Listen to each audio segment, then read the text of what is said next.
The popularity of our favorite franchises in pop culture and media entertainment are dependent on the key characters that they are built around. And while we often think of our leading heroes and villains in the prime of their careers, one can't help but be curious about the backstories and origins that forged the ongoing path of these characters.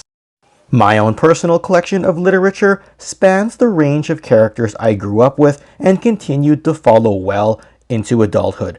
Origin tales such as Batman Year One, Superman Birthright, and the Ultimate Universe's retelling of the Avengers are just some examples of authors and publishers going back to grassroots and exploring the upbringing of our primary protagonists in their earliest years. Followers of this channel will know of my deep affection for the Transformers, and in particular, the Generation 1 characters embedded at my core as a toy collector and enthusiast of pop culture histories and lore. Most retellings of Optimus Prime begin with him already in the thick of battle, as an experienced leader of the Autobots and finding himself at perpetual odds with Megatron and the Decepticons. That said, his origin tale does get revisited from time to time, be it as a dock worker named Orion Pax during the ancient days of Cybertron in the original 1980s animated cartoon series, or a more recent extended comic book canon by IDW Publishing, which featured Orion Pax as a law enforcement robot prior to the breakout of the war between the Autobots and Decepticons. But what of the phenomenally told origin that was tucked in between the original cartoon and the lengthy IDW Comics canon? I'm talking about a story that rose to prominence between 2002 and 2003 when the short-lived Canadian-based Dreamwave Productions owned the comic publishing rights to the Transformers.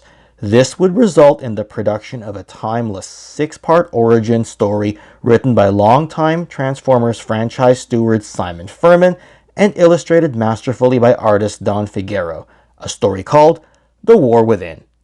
This is the tale of Optimus Prime in his earliest days during the war with the Decepticons, a time when he questioned his very existence as part of the ongoing struggle, and fighting within his own conscience about whether Cybertron as a planet is worth saving at all. I'll also briefly go over the action figure representations that exist, including what I have in my own personal collection as we discuss this. So here it is, my origin story of choice for Optimus Prime. Let's get things going with this Toy Connections deep dive on Transformers: The War Within. I have done multiple similar deep dive analyses before on other topics, such as my G.I. Joe look-through of Kamakura as the apprentice of Snake Eyes, as well as The Dark Side of Duke, which examines the character's history in the post-1994 era of G.I. Joe.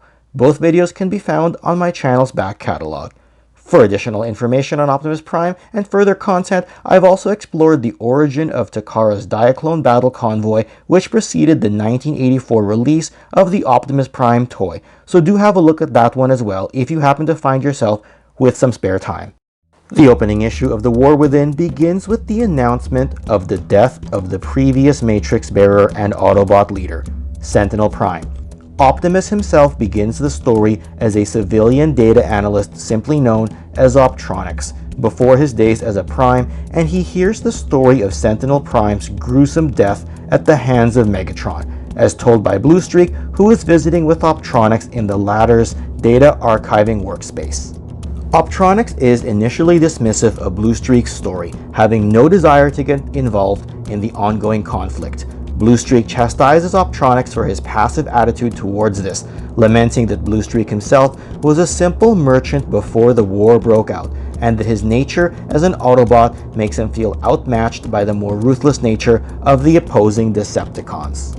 Meanwhile, out in an existing battlefield, we see the likes of Grimlock, Cup, and others locked in a fight with the Decepticons before we cut back to the Autobot stronghold of Iacon, where Optronix has been summoned to the Chamber of Ancients. It is at this point that the Autobot Council makes it clear that the Matrix has chosen him as the next Prime. All this has been decreed despite the fact that he is not an active soldier of any sort, but when the Matrix makes its selection, the practice of tradition for inducting the next Prime must be obeyed unconditionally. Optronix naturally protests to this, but we eventually see him take on the Matrix and be officially coronated as Optimus Prime. It is during this time where he makes it clear that he is unsure why the Autobots insist on fighting and dying for the world of Cybertron, feeling that the conflict is not worth the cost of life and resources. He further notes that if Megatron wants control of Cybertron so badly, then why not just let the planet go? It is at this point that you see the emotional struggle within Prime himself, also his desire to avoid conflict, and thus we see why this story has been aptly titled as The War Within. Shortly after, the chamber housing the Iacon Council of Ancients is attacked by a band of Decepticons, and we see the immediate natural fighting prowess of the newly anointed Optimus Prime, who is thrust into battle along with his fellow Autobots, and together they dispatch of their assailants quickly. A battle-hardened soldier, Grimlock is naturally wary of the new Prime's stance on warfare, an instinct that plays out when Optimus openly declares that he cannot ask others to fight for a war that he himself does not believe in. As such, Optimus calls for a planet-wide evacuation as his method of circumventing further conflict. Megatron soon learns of the new Optimus Prime and makes it his mission to hunt down the Matrix and dispose of the freshly appointed leader like he did to his predecessor. We see Megatron congregating with his soldiers in the Decepticon stronghold of Calcular, where it turns out Laserbeak had previously spied and is now replaying footage to the Decepticons about the Autobots' current orders to evacuate the planet. Megatron makes it clear that the Autobots are going nowhere, and he is not about to let his enemies escape the planet, especially not unscathed. At the Autobot Iacon spaceport, some of our good guys are collectively lamenting the present situation to evacuate the planet. Grimlock naturally complains to Hound, Brawn, and others about all this, and we are taken back to Calcular, where Megatron reveals to Soundwave that his ultimate plan all along is to turn the entire planet of Cybertron into a cosmic dreadnought or an interstellar traveling battleship of sorts, thus showing the true danger capabilities of the planet and why Megatron wants to wrest control of it so passionately. Back at Iacon, Prowl continues to protest to Optimus about the unpopular decision for a planetary evacuation for the Autobots. However, before they can get too deep into their conversation, a massive blast from above takes the entire Autobot force by surprise, forcing Optimus into the field with some of his fellow Autobots.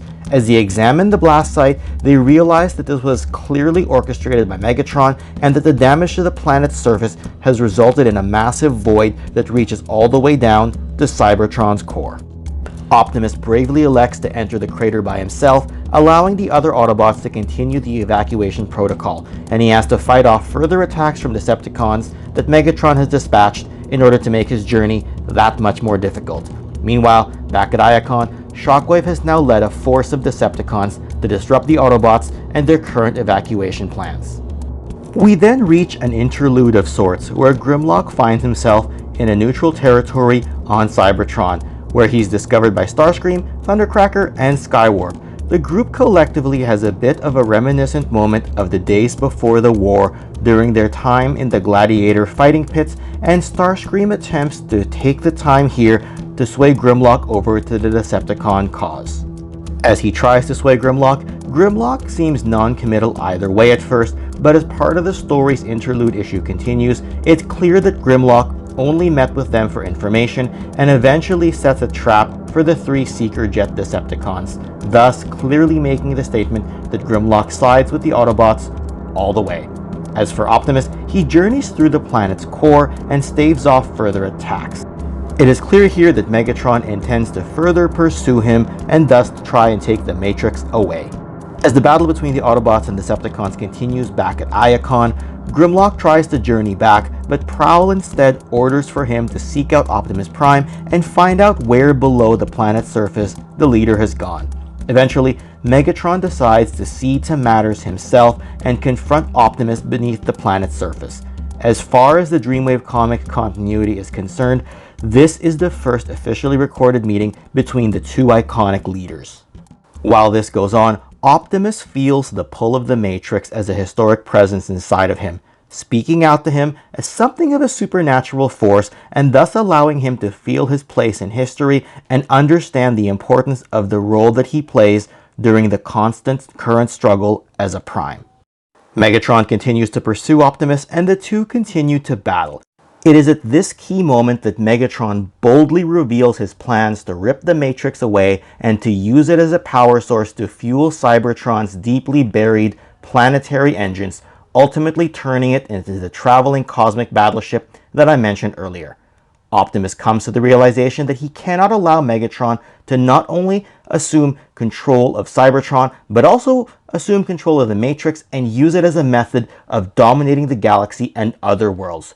Optimus fights back valiantly and decisively here, now firmly understanding the importance of the ongoing war. It's during this one-on-one confrontation that Optimus's inner conflict begins to resolve itself, and thus he begins to accept his place as leader of the Autobots. Above ground, the Decepticons continue their assault until they breach Iacon to disrupt the evacuation. However, as Optimus and Megatron battle down below, the Matrix shows them glimpses of their future, their travels across the galaxy, and even show a look of their upcoming time on Earth. Optimus realizes through these visions that he cannot contain Megatron with his current evacuation plan, and thus his war within has become a decisive change to fight back against Megatron and the Decepticons. All in all, the Autobot leader now knows he cannot thwart the existing war simply by leaving Cybertron. As Optimus's decisiveness becomes more apparent, he is able to win this first battle against Megatron, and as Optimus meets with Grimlock on the planet's surface, Optimus comes back to an Iacon that has been destroyed, and thus the Autobot stronghold is no more. With no more Iacon, the Autobots concede to obeying the original evacuation plan, but Optimus now makes it clear that his time below the planet's surface has altered his view. He states that abandoning Cybertron will only escalate the conflict with Megatron, and Optimus now vows to take charge of the Autobots in a manner of leading them in the ongoing war. A defeated Megatron is shown regrouping with Soundwave, knowing that he has at least survived to fight another day. The story ends with Optimus declaring that he has chosen his own path going forward, and he hurls a golden disc of sorts that had been given to him by the Ancients before, which was initially supposed to guide him on his path. This part of the story ends here, and we are left with the satisfying conclusion that Optimus has elected to stand and fight rather than run from Megatron going forward. And while this would effectively conclude the first story arc of the War Within subtitle, this sub-series of comics does continue in War Within: The Dark Ages, another 6-part story arc that introduces the mysterious character of the Fallen. A further series called War Within: The Age of Wrath followed this, though it only saw 3 issues before Dreamwave Productions declared bankruptcy as a publishing company, thus leaving this story unfinished. I will say, however, that while I do recommend this story and accept it as my favorite introduction of the Optimus Prime character, it's not without its flaws. For example, the opening issue leaves me wondering how the Council of Ancients was established at all, and it felt a bit choppy and disjointed for Optimus to suddenly go from being an archivist to suddenly receiving the Matrix a few pages later with no easing in, and out of nowhere he's a formidable warrior despite not having any previous combat experience. Having considered all that, had Dreamwave been allowed to continue its comic run, perhaps all this could have been explained in other issues, so for this reason I am willing to give them some benefit of the doubt. Now, like my ever so beloved Devil's Due Publishing G.I. Joe comic run, the War Within and Dreamwave's entire comic catalog is considered non-canon at the present time. And like my Dark Side of Duke video, which became my acceptance of the character's history after the folding of the G.I. Joe A Real American Hero franchise in the 1990s, The War Within is very much my go-to story when examining the early days of Optimus Prime. The reason being, he is shown here as a flawed character and as someone with relatable, humanistic characteristics.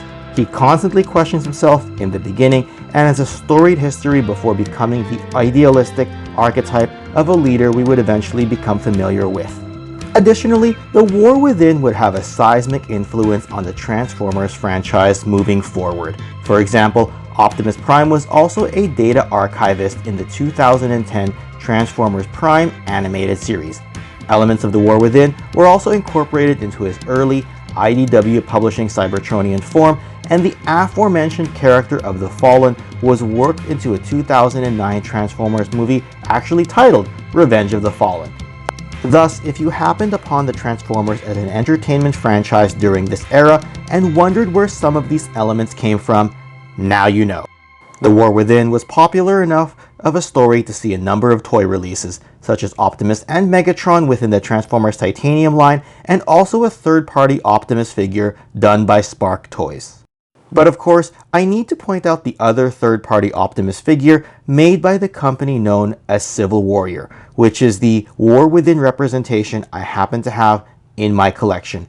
This figure scales pretty nicely with my other figures and comes with an added wing set to make him look that much more prominent and imposing on display with your other items. Either way, you can see here that The War Within, while being a somewhat forgotten story released by a small publishing company, had a deep impact and influence on the Transformers franchise that's felt to this very day. Yes, it skirts around the usual accepted existence of Orion Pax in both the 1980s Sunbow animated series as well as the later updated IDW continuity, but it's just noteworthy of how many elements stemmed from this 6-part series that became well accepted into the deep lore of the Transformers franchise as a whole.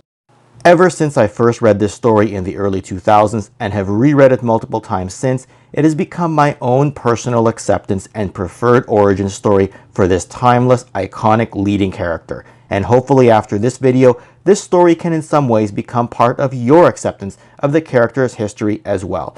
Let me know what you think in the comment section below. If you were already familiar with The War Within and read it during its initial early run like I did, hopefully you enjoyed this revisitation and overview of this amazingly written 6-part series.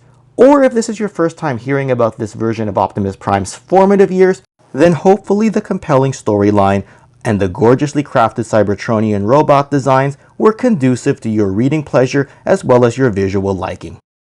With that, I'd like to give a special thanks to my Patreon backers and channel members. Be sure to check out patreon.com/toyconnections or click the join button next to my channel name if you're able to support the channel in either fashion. Also, check out some of my other content here. Subscribe to this channel if you already haven't, press that like button to spread this video to more viewers, and share it with your friends. And on that note, I leave you all to transform and roll out until the next video.